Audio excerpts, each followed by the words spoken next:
올해 치러질 2025 대입은 작년과 달라지는 것들도 있고 또 아직 불확실한 것들도 있습니다. 오늘은 그 점을 간단히 짚어보려고 해요. 오늘 소개해드릴 내용은 첫 번째, 무전공 선발의 확대, 두 번째, 선택과목 제한의 폐지, 세 번째, 의대 증원인데요. 이 중에서 무전공 선발과 의대 증원은 아직 불확실한 것이고 선택과목에 관한 내용은 확정된 사항이죠. 그런데 수험생 여러분들께서 혼란스러워하거나 걱정할 건 없습니다. 수험생 여러분이 지금 해야 되는 건 올해 수능을 열심히 대비하는 거고 새학기가 시작되면 학교 생활에 충실하는 겁니다. 그건 아무것도 달라지지 않았어요. 작년 같은 경우에도 수능 변화가 갑자기 예고됐을 때 많은 사람들이 혼란스러워했지만 준비 과정에서 달라져야 하는 건 없었습니다. 오늘 이런 변화들이 생길 수 있다는 점 짚어보지만 그냥 그런가 보다 하고 참고하시는 정도로 받아들이시면 좋을 것 같아요. 첫 번째 소개할 내용은 무전공 선발의 확대죠. 교육부가 올해부터 대학 정원의 상당수를 무전공으로 선발하는 대학의 인센티브, 그러니까 결국 돈이죠.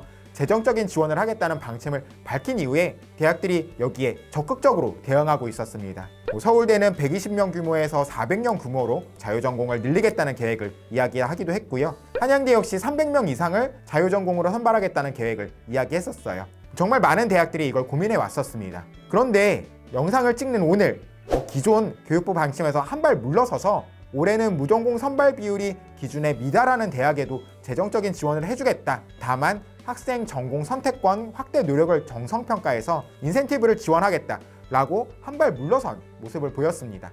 그래서 그 무전공 선발 규모가 기존에 생각했던 것보다 다소 줄어들 수 있을 것 같아요. 대학에 따라서 인센티브 금액의 차이가 생길 수 있으니까 어쨌든 어느 정도 입장이 정리되었던 대학이라면 무전공 선발 자체는 이루어지지 않을까 생각됩니다. 아무튼 이런 무전공 선발이 이루어지면 주로 교과 전형과 정시에서 선발될 것으로 보입니다. 학생부 종합 전형은 진로 역량이란 걸 학생끼리 비교하기가 좀 어려운 면이 있고요. 서울대 같은 경우야 워낙 오랫동안 학종으로 자유전공을 선발하고 있었기 때문에 어떤 노하우를 가지고 있겠지만 다른 대학들은 이걸 갑자기 올해 학종에 적용하기가 부담스러운 면이 있을 거예요. 결국 이런 무전공, 자유전공으로 합격하기 위해서는 성적이 중요해지겠죠. 내신 성적, 수능 성적 이런 성적이 중요해질 텐데요. 그건 꼭 무전공 확대와 관계없이 수험생들이 노력해야 하는 부분이었으니까 준비 과정에서는 계속 열심히 하고 나중에 원서를 쓰실 때 고민하시면 될 것 같습니다. 그리고 아마도 이렇게 무학과로 선발하면 학과 모집에 비해서는 대규모 인원을 선발하다 보니까 입학생들의 평균 성적과 커트라인 성적 간의 차이가 커지는 모습을 보일 수도 있어요. 그리고 그건 다른 대학들과 중복 합격이 많은 경우에 그럴 수 있겠죠.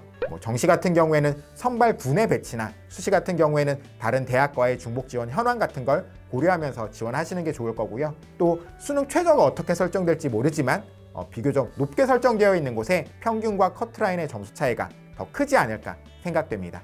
두 번째 변화는 계열에 따른 수능 선택 과목 제한 폐지입니다. 자연계열 학과로 지원할 때 확통이나 사탐으로도 지원할 수 있는 대학이 상당히 많아졌습니다.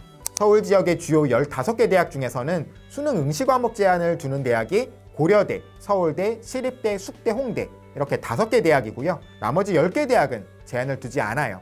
확통을 보든 사탐을 보든 제한 없이 자연계열 학과에 지원할 수 있습니다.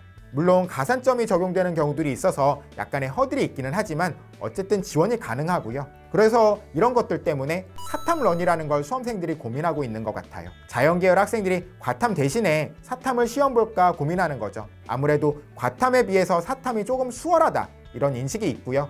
또 상대적으로 시간 투자가 적을 수 있어서 국어, 수학 같은 과목에 더 많은 시간을 할애할 수 있다는 장점이 있는데요. 작년 수능에서 다른 건 잘 봤는데 과탐을 망친 학생들, 아니면 재학생 중에서도 2학년 때 사회탐구 과목을 수강했던 학생들이 사탐 2과목이나 과탐 하나, 사탐 하나 이런 식으로 사회탐구 과목을 시험 보면 어떨까 고민을 하는 것 같습니다. 이것이 실제 수능 성적에 어떤 영향을 미칠지는 이렇게 사탐 런한 학생들이 얼마나 많을지 아니면 그 학생들의 성적 분포가 어떨지에 따라서 달라질 텐데요. 그건 아마 3월이나 6월 모의평가가 끝난 이후에나 조금 더 구체적으로 말씀드릴 수 있을 것 같습니다. 아무튼 이런 선발 방식의 변화가 있다는 점을 기억하시면 좋을 것 같아요. 세 번째는 의대 선발 인원 증가입니다.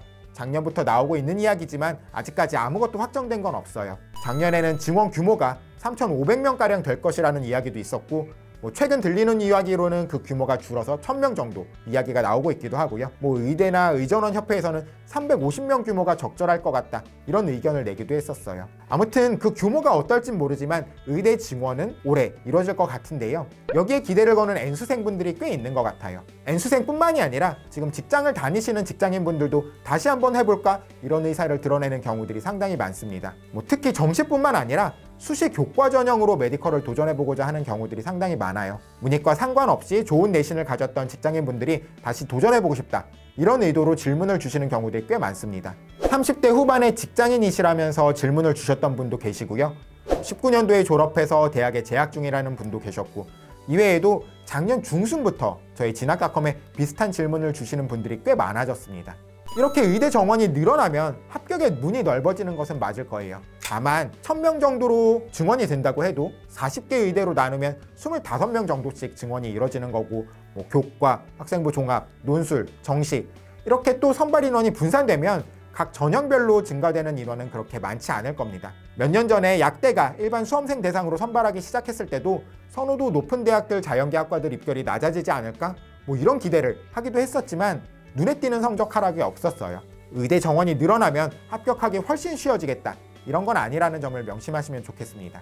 이렇게 큰 틀에서 2025학년도 대입의 3가지 변화 사항에 대해서 정리해봤는데요. 다시 한번 강조하고 싶은 건 이런 변화 때문에 준비 방향이 달라져야 된다, 이런 건 아니라는 겁니다. 이런 뉴스들에는 그냥 눈과 귀를 닫고 본인이 해야 하는 것들에 집중하시면 좋겠다라는 걸 강조하고 싶었어요. 자, 그럼 오늘 영상은 여기서 마치겠습니다. 감사합니다.